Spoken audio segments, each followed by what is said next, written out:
večer, ďakujem veľmi pekne. Ďakujem, že ste prešli ste v daždi, v zime, vo vetre.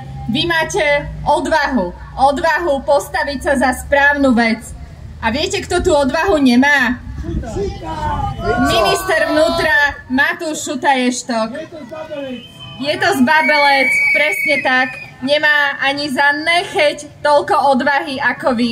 A viete, prečo to hovorím? Nie len preto, že vy tu odvážne stojíte, aby ste sa postavili za ochranu oznamovateľov korupcie a aj ochranu obetí trestných činov, ale aj preto, že Matúš Šutaj-Eštok predložil do parlamentu v skrátenom legislatívnom konaní zákon, ktorý ja volám zákon jeho osobnej pomsty. To je zákon, ktorý nerieši nič iné, len jeho bolestné a jeho neschopnosť vykonávať funkciu ministra vnútra zákonným spôsobom. To je zákon pomsty.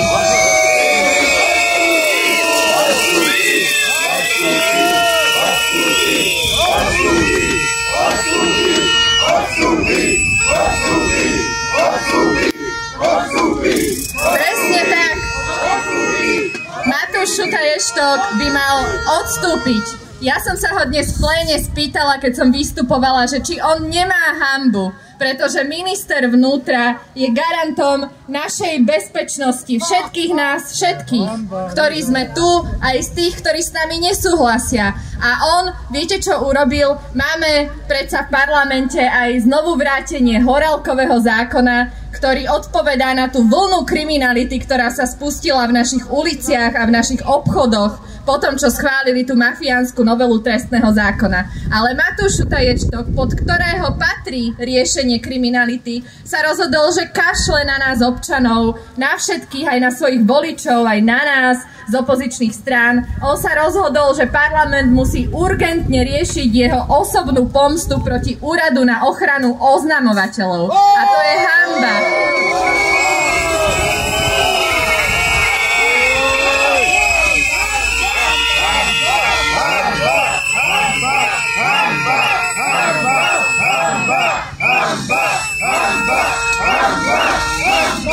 Presne tak, veľká hanba, veď si to zoberte, vy to určite vidíte tiež v uliciach nášho hlavného mesta, tú kriminalitu, videli ste reportáže, ako sú napádané predavačky, ako sú napádaní SBS-kári, obchody, mesta volajú po vláde, aby túto situáciu napravila. Ono by sa to dalo, ja som čakala, že dnes o 1:00 tu budeme riešiť Horálkový paragraf, alebo budeme riešiť, ja neviem, výnimkové lieky, budeme riešiť ekonomiku, veď idete po ulici a vidíte, že jeden podnik za druhým zatvára samé voľné obchodné priestory, ľudia to cítia, idú Vianoce, obchodníci sa pripravujú, že tie nájazdy zlodejov budú ešte väčšie. Nie. Parlament sa musí ako prvou vecou zaoberať zrušením úradu na ochranu oznamovateľov, lebo Matúš Šutaj-Eštok nevie vydať zákonné rozhodnutie a nevie si skontrolovať elektronickú schránku. Hanba!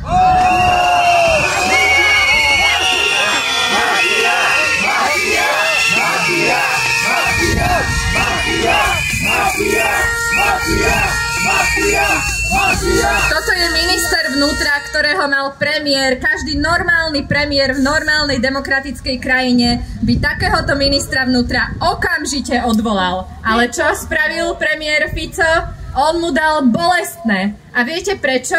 Pretože premiér Fico nenávidí túto krajinu. On nechce pomôcť vám, občanom.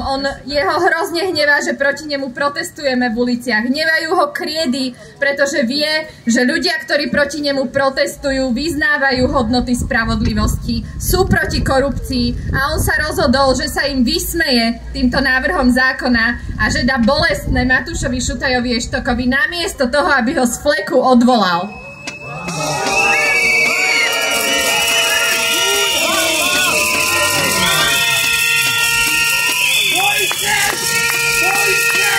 Čiže je to zákon pomsty, ktorým sa Matúš Šutaj-Eštok za svoju neschopnosť mstí Úradu na ochranu oznamovateľov a ktorým sa Robert Fico mstí občanom tejto krajiny, ktorí sa snažia, aby tu bola znovu nastolená spravodlivosť a bezpečnosť v uliciach.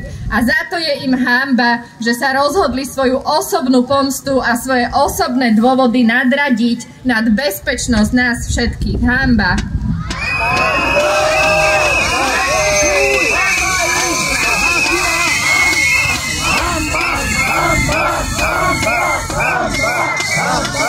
A ja sa vám chcem ešte raz poďakovať z celého srdca, že tu v tomto počasí stojíte, pretože vy máte oveľa viac odvahy ako minister vnútra, ktorý vnútri, keď by ste si pozreli ten záznam z rokovania, on sa celý čas ostentatívne baví a dáva najavo, že mu vôbec nezáleží na hocičom, čo sa tam v tom pléne povie, že mu nezáleží na ničom, že on už je si dopredu istý, že mu tento zákon aj všetko ostatné prejde, ale my to vidíme a my vidíme vás, ktorí máte odvahu a vaša odvaha stať tu v tomto počasí ho zahambuje ešte viac ako všetky naše príspevky v parlamente. Ďakujem, držte sa.